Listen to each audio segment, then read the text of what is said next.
All right, today, I'll tell you all how my wedding came to a sudden stop when I read my vows. So, my fiancé and I met through coworkers in a group setting. We had a friend named David, who happened to be my best friend. It was great that he got along well with the girl I started dating and later proposed to. So, I asked him to be my best man at the wedding. My fiancé was really happy when she found out and thought it was a perfect choice. I had a slight suspicion about her excitement, but since she was also friends with him, I didn't think much of it. Now, fast forward to the week before the wedding. My soon-to-be bride seemed really excited and was on her phone a lot. I assumed she was just busy with wedding planning. She would stop and ask me about minor decisions, and I didn't mind as long as it made her happy.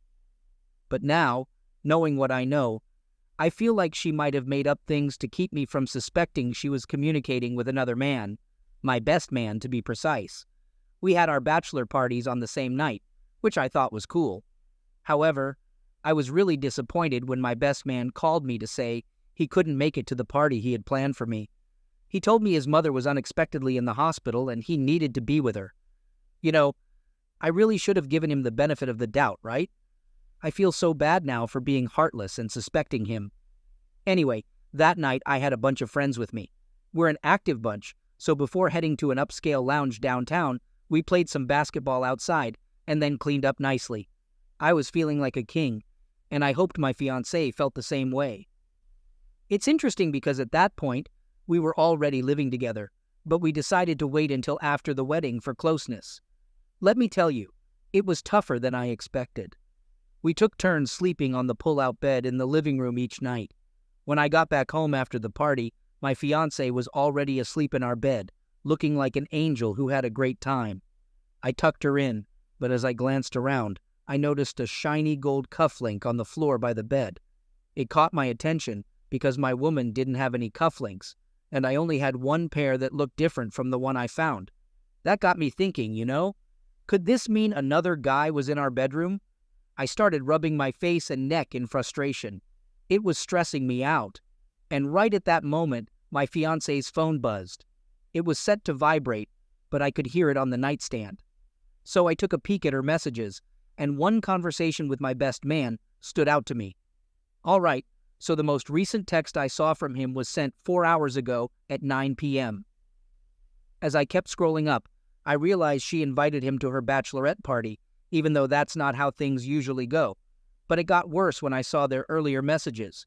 She told him that tonight was going to be their night because the next day she would be with me. He asked if he could have her again sometime, and she kind of teased him, saying he might if he tempted her enough. And then there were messages from months ago, where they went from being just friends to getting flirty.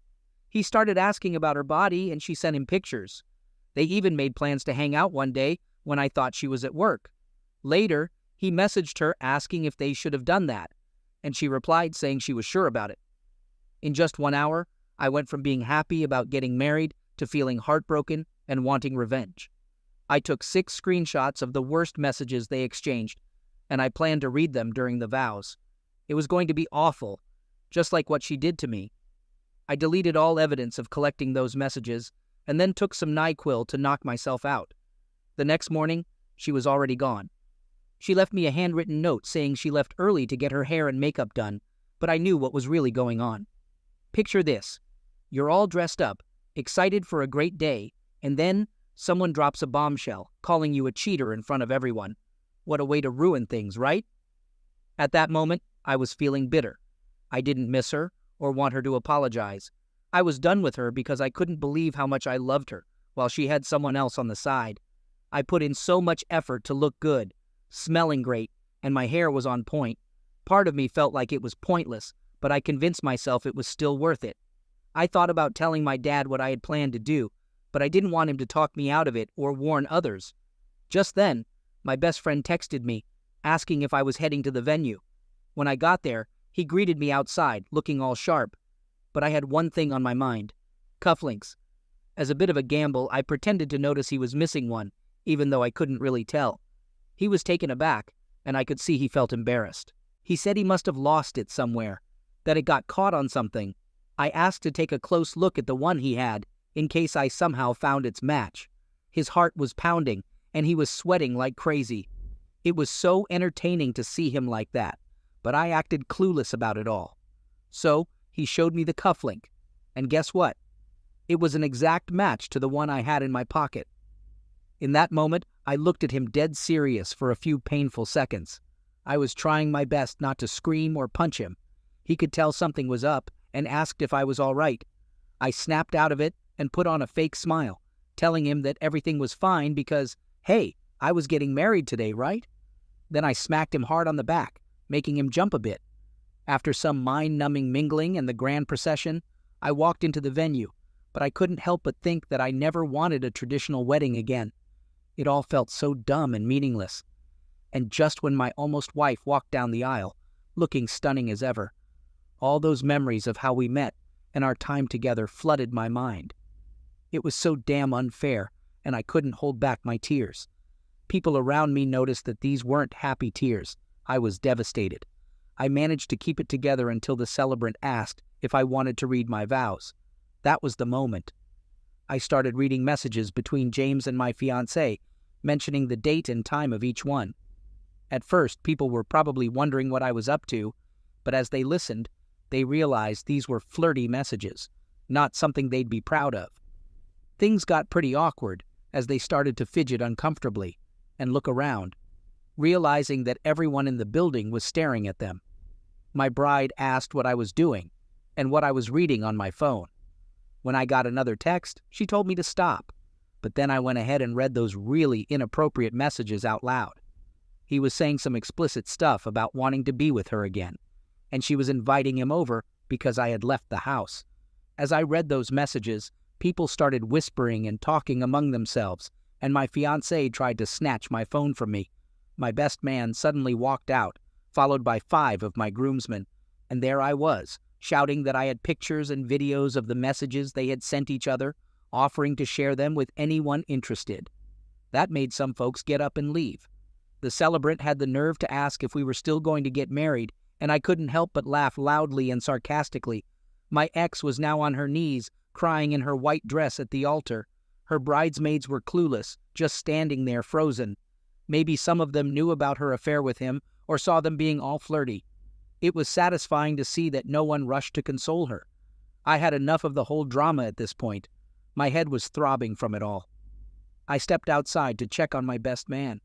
Turns out he was cornered by those 5 guys, yelling and screaming at him in disbelief for betraying me like that. At that moment, I was just done with it all.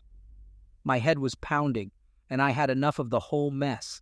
I got the revenge I wanted, and all I wanted to do now was take a nap. I told those guys to back off and let my best man go, saying that keeping him here wouldn't help anything. As they stepped back, my almost bride came running out of the venue, being chased by her bridesmaids who were giving her a hard time and calling her terrible names. She ran behind my best man's car for about 10 yards before he saw her in the mirror and stopped. She got in and they drove off. I turned around and saw a bunch of our wedding guests watching the whole scene. It was like they were in some grief counseling session, offering me hugs and words of advice. It was weird, but at least they were there for me. And well, those people weren't her friends anymore. They both lost the support and contact they used to have from our circle of family and friends. They ended up moving out of state together, but their relationship didn't last long. They lived together for just a year before my ex moved back in with her disappointed and critical parents. What a waste of time it all was. After all this mess, she had the audacity to ask me out again, and I just called her crazy. As for my best friend, he never reached out, but honestly, that's fine. I can't be friends with him anymore anyway. Luckily, my friends and family were there for me, never letting me give up hope or get too down. I haven't started dating again yet, but I have my eye on a good girl I'm thinking of asking out. It's crazy to think that someone would be committed to only me, but my ex planted a seed of doubt in my mind. So, now I take my time getting close to people. I ask them anything I want to know and share my past experiences with them so they understand where I'm coming from. Second story. My wife and I had been married for 10 years. Our anniversary party was approaching, and I couldn't believe how lucky I was to have found someone to be with for so long. We knew everything about each other and were best friends. We believed our zodiac signs were soulmates, and maybe that's why our relationship was so strong. I did notice that her sign was associated with cheating, but I ignored that and trusted her for the past 10 years. We had a daughter 3 years into our marriage. My wife worked in the same career all those years, and she was about to get her biggest raise right before our planned summer family vacation. It really felt like I had found true love, and I thought she would always be there for me. The night she got home after getting her raise, she seemed flustered and blown away by the good news, but there was something in her expression that made me think she was worried about something else. I asked if she was having trouble believing her own success, and she forced a laugh, saying, "Yeah." But I could tell she wasn't convincing me. I sensed that something else was going on, but when I tried to ask, she brushed it off and said she was fine, just pleasantly surprised. Cheating didn't even cross my mind at that point. Then, before she went into our bedroom, she said something weird about her boss being incredible and how lucky she was. He really likes her a lot, and that caught me off guard. It sounded strange, and I think she realized she slipped up saying it like that. The next day was our anniversary party. As we were getting ready, she got a phone call from her boss. She excused herself to take the call in her office, something she usually did to jot down notes for later. Little did she know, I sneaked up close to the door to eavesdrop on their conversation. At first, she thanked him again for the raise, but then things got hush-hush.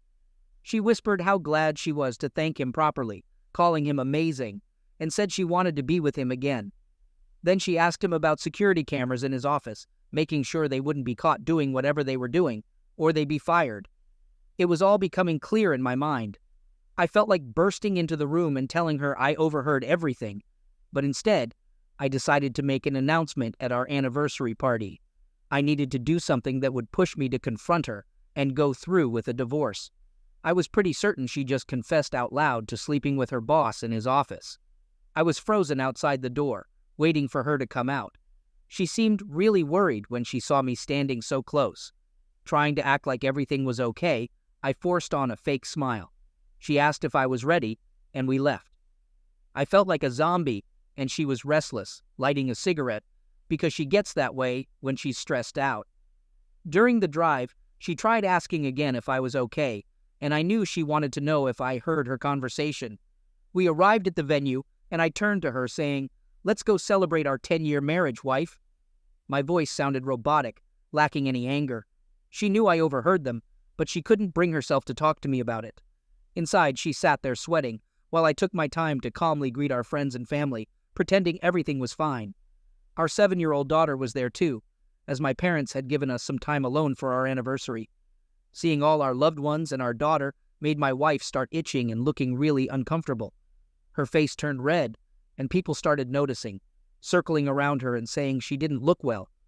Even though she insisted she was fine, it was obvious to everyone that she was sweating like crazy. I saw this as my chance to speak up. I raised my voice and told everyone that my wife was having an affair with her boss. Everyone was shocked, and she ended up fainting. Thankfully, our family and friends weren't heartless, and they rushed to help her by fanning her and using a cold cloth on her forehead, the old-fashioned way, I guess. When she came to, she looked so ashamed and couldn't say much. She finally managed to say she wanted to go home, and I asked which home she meant. She broke down in tears and ran to the bathroom. I thanked everyone for coming, and then took my daughter home with me. We went to bed, and my wife tried calling a few times. A couple of other people called too, but I was already asleep and didn't hear any of it. I felt relieved that I found out the truth and followed through with kicking her out. Later on, I learned that one of my wife's cousins let her stay at their house, but that wasn't all that was going to change. I decided to email their company's HR department about what had happened. A week later, they got back to me, thanking me for the information and letting me know that they took appropriate action.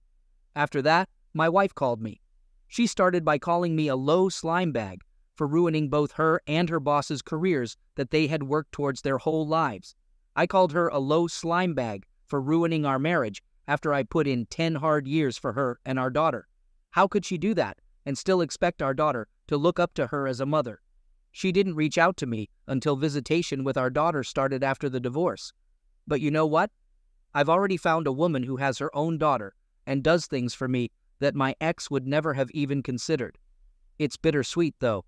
because I realize I wasted a lot of time trusting her. Third story. I guess I should call him my ex-best friend now, but it's tough to accept that our friendship is over just like that. We spent so many years building a strong bond, and now it's all turned to dust.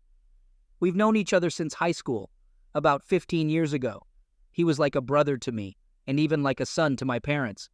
We practically lived at each other's houses back then, and our families were really close. We went on trips together and had so many memorable experiences. He was the best man at my wedding, and I was supposed to be his best man at his wedding too.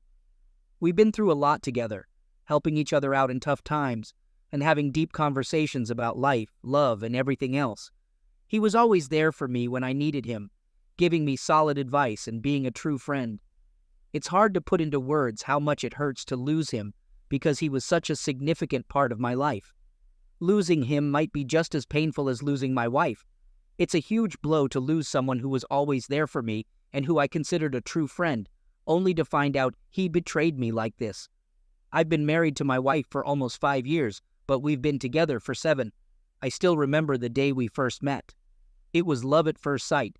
She was absolutely stunning with her piercing blue eyes and infectious laugh. I was surprised when she agreed to go out with me because I thought she was out of my league. But as we got to know each other, I fell even more in love with her. She had this incredible passion for life and helping others. Her kindness and warmth towards everyone just made me love her even more. Being married to her was amazing, and I always felt like our marriage was more than just good. It was great. I made sure not to let myself go as a husband. I took care of myself and ate well. I never forgot our anniversaries and special dates. When she spoke to me, I genuinely listened and paid attention. I took a real interest in her life because she was important to me. But at the same time, I gave her space and didn't become too needy or clingy. I pulled my weight around the house, cleaning just as much as she did. Our bed life seemed great too, as far as I could tell.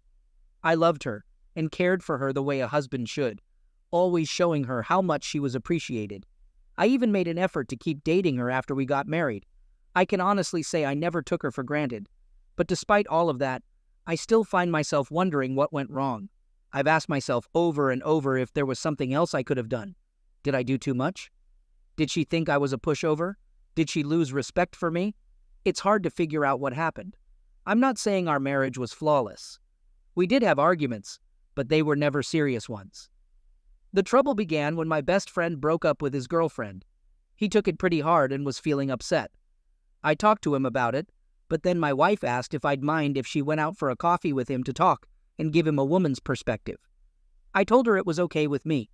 After all, she and my best friend were also friends. We used to do couples trips with him and his girlfriend, and they'd hung out together a lot because he was always around me. At that time, I didn't think anything of it because their friendship seemed totally appropriate. I do remember him complimenting my wife's looks when we first started dating and got married, but it was nothing more than that. There were no inappropriate jokes or anything like that. My wife might have said he was good-looking at some point, but it didn't raise any red flags for me. Even now, when I think about it, I still don't see any signs that they could be more than friends. When my wife returned from the coffee meeting, she seemed a bit off. She was really angry with his ex and said he deserved better. I tried to console her, saying he's young and will heal with time, but she seemed really upset by that. She insisted he needed time, and any girl who ends up with him would be really lucky, and his ex was foolish for leaving him. I might not remember every detail of that conversation, but the main idea was that my wife was being vague and not giving many specifics. However, it didn't seem strange to me back then. I thought she was just being protective of my friend, which is how I would have acted as well since he's my buddy. After that night, my wife's behavior started getting odd. She wasn't doing anything overtly suspicious, but she became vague about her plans. When she said she was going to see a friend or run an errand, she wouldn't provide many details.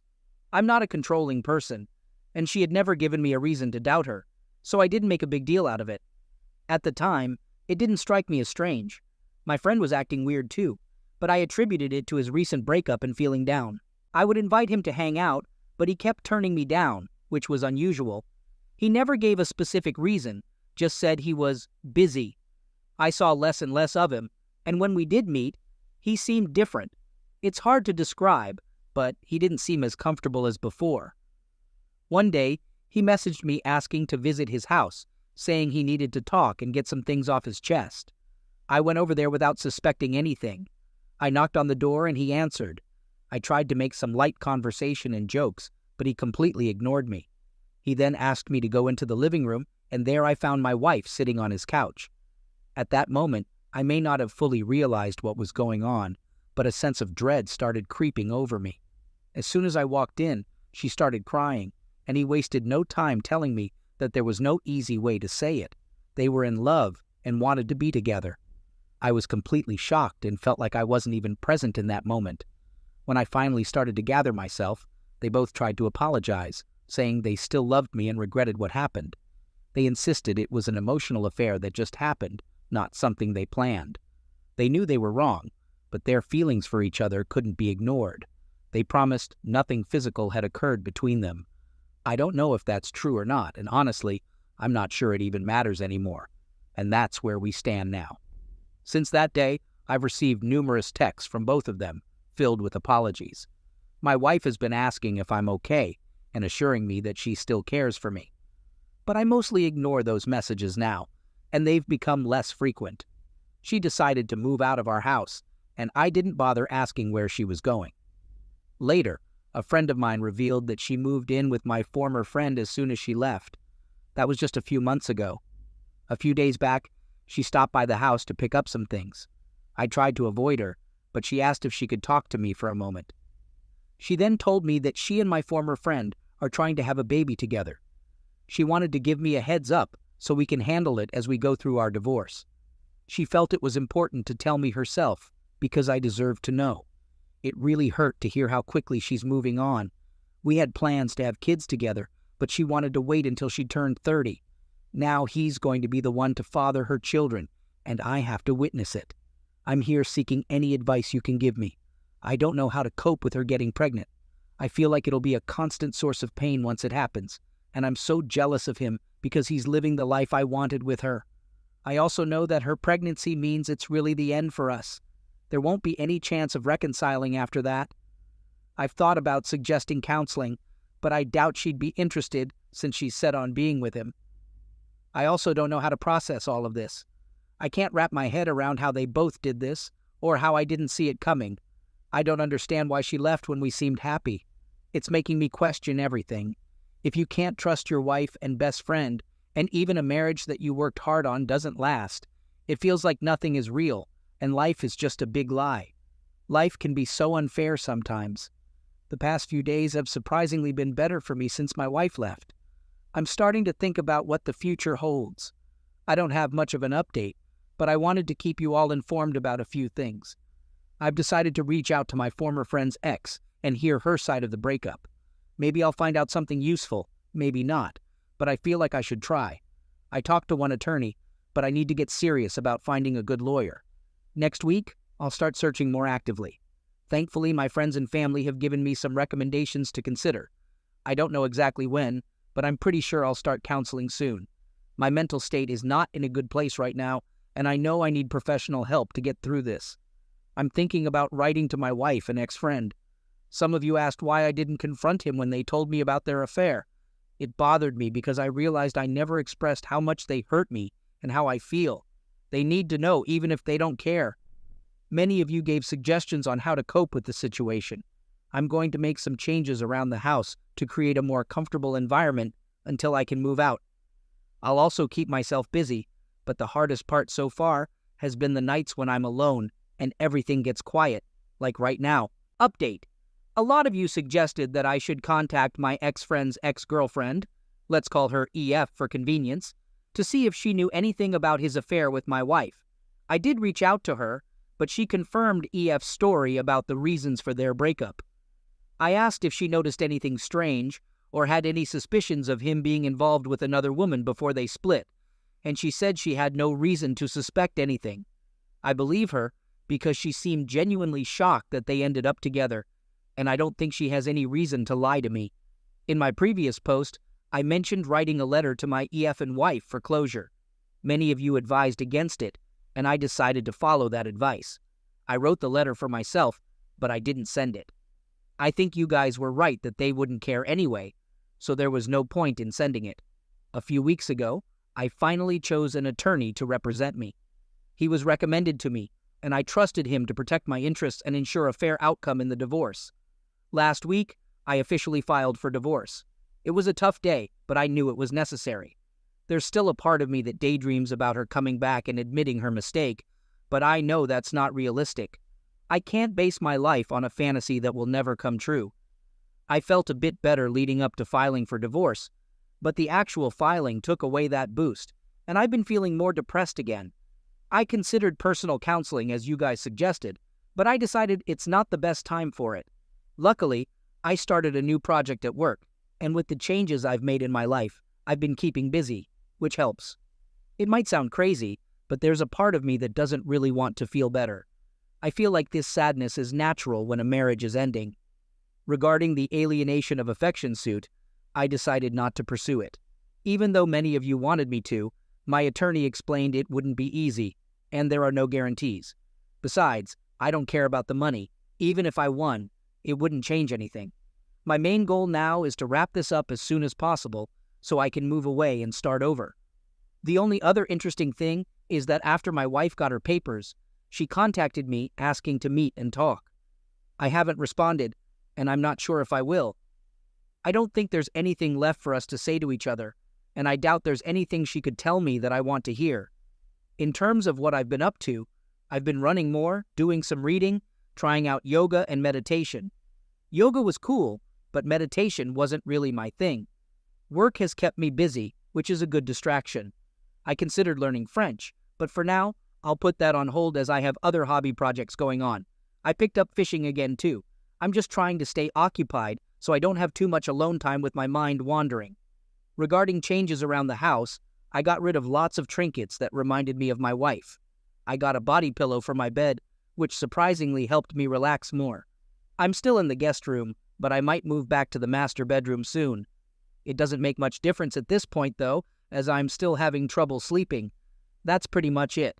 I've been reading more about failed relationships and got some good advice from recommended sites and a YouTube video. The guy in the video said that if someone moves on quickly after the breakup, they probably weren't the right one for you. It made me rethink how I saw my wife.